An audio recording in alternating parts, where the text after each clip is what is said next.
নমস্কাৰ স্বাগতম জনাইছো HKN নিউজ 24 সমূহ দৰ্শকসকলক মই এন চৌধুৰী বন্ধুসকল লগতে চাওক আজিৰ কেইটামান গুৰুত্বপূৰ্ণ খবৰ।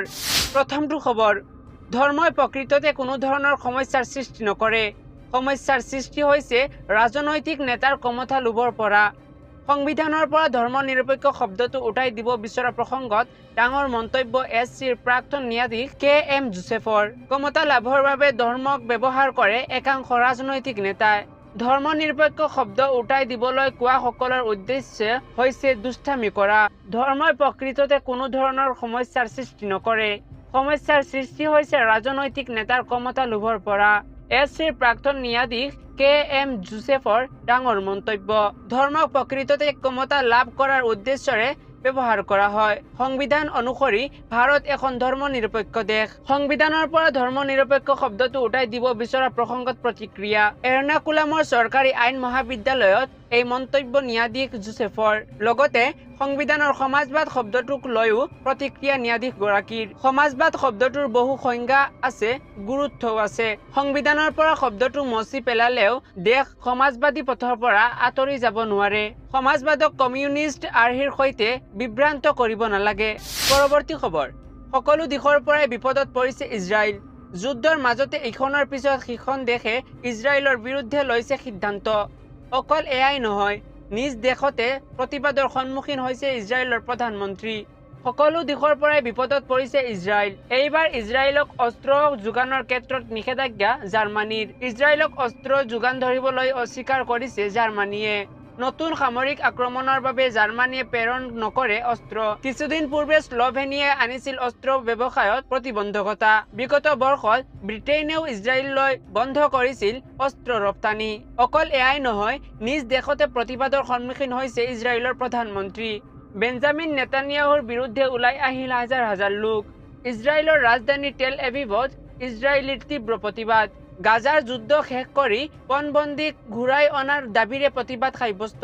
সকলো দিশৰ পৰাই বিপদত পৰিছে এইবাৰ ইজৰাইল। পৰৱৰ্তী খবৰ, উজনি অসমৰ পৰিস্থিতিক লৈ মুখ্যমন্ত্ৰীৰ ডাঙৰ মন্তব্য। উচ্ছেদ হ'বই, হিমন্ত বিশ্ব শৰ্মাক ভয় খুৱাই লাভ নাই। উজনিৰ দল সংগঠনক পুনৰ আইন হাতত তুলি নল'বলৈ আহ্বান মুখ্যমন্ত্ৰীৰ। উজনি অসমৰ পৰিস্থিতিক লৈ মুখ্যমন্ত্ৰীৰ ডাঙৰ মন্তব্য। উচ্ছেদ হ'বই, হিমন্ত বিশ্ব শৰ্মাক ভয় খুৱাই লাভ নাই। নগাইত দখল নকৰে অসমৰ ভূমি। নাগালেণ্ডৰ মুখ্যমন্ত্ৰীয়ে সমৰ্থন কৰিছে উৰিয়াম গাঁথৰ উচ্ছেদক। উজনিৰ দল সংগঠনক পুনৰ আইন হাতত তুলি নল'বলৈ আহ্বান মুখ্যমন্ত্ৰীৰ। মিয়াক গৌৰৱ গগৈয়ে ন অসমীয়া বুলি কোৱা প্ৰসংগতো মুখ্যমন্ত্ৰীৰ মন্তব্য। অসমীয়াৰ কাৰণে ঠাইৰ অভাৱ, ন অসমীয়াক ক'ৰ পৰা ঠাই দিম।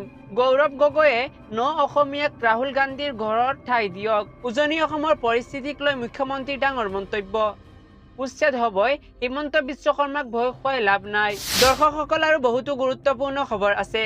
তাৰ আগতে আপোনালোকক জনাও যে যদি আপোনালোকে এতিয়ালৈকে এইটো ভিডিঅ'ত লাইক কৰা নাই তেন্তে এতিয়াই লাইক কৰি লওক, আৰু এনেকুৱা ধৰণৰ নতুন নতুন ভিডিঅ' পাবলৈ চেনেলটো ছাবস্ক্ৰাইব কৰি কাষত থকা বেল আইকনটো প্ৰেছ কৰিব, যাতে যেতিয়াই মই যিবোৰ ভিডিঅ' আপলোড কৰোঁ তাৰ নটিফিকেশ্যন সকলোতকৈ আগত আপোনাৰ মোবাইলত যায়।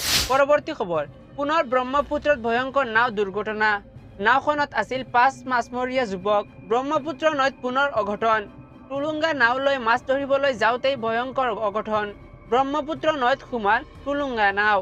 কথমপি প্ৰাণ ৰক্ষা পৰিল 5 যুৱকৰ। ৰবীন্দ্ৰ, শ্বেখ খান, কেৰা আৰু 2জন গৈছিল মাছ ধৰিবলৈ। ডিব্ৰুগড় মোহনা ঘাটত সংঘটিত হয় এই অঘটন। ৰাইজৰ তৎপৰতাত 5 মাছমৰীয়া যুৱক। পৰৱৰ্তী খবৰ, মুছলমানে এসপ্তাহৰ কাৰণে কাম বন্ধ কৰি দিয়ক। মুছলমান নহ'লে অসমৰ অৰ্থনীতি বন্ধ হৈ যাব। এয়া UDFৰ প্ৰাক্তন বিধায়ক ৰছুল হকৰ ভয়ংকৰ ভাষ্য। মুছলমান কৰ্মী য'ত আছে এসপ্তাহৰ কাৰণে কাম বন্ধ কৰি দিয়ক। সমগ্ৰ অসম হৈ পৰিব অচল। উজনিকে ধৰি গুৱাহাটী মহানগৰীও হৈ পৰিব অচল। ঈদৰ মাত্ৰ 2 দিন বন্ধত সমগ্ৰ অসম হৈ পৰে জনশূন্য। মুছলমান নহ'লে অসমত মানুহ নোহোৱা হৈ যাব। অসমৰ অৰ্থনীতি বন্ধ হৈ যাব। অসমৰ আমদানি বন্ধ হৈ যাব। মুছলমান নহ'লে অসমৰ অৰ্থনীতিও বন্ধ হৈ যাব। এয়া UDFৰ প্ৰাক্তন বিধায়ক ৰছুল হকৰ ভয়ংকৰ ভাষ্য। মুছলমান কৰ্মী য'ত আছে এসপ্তাহৰ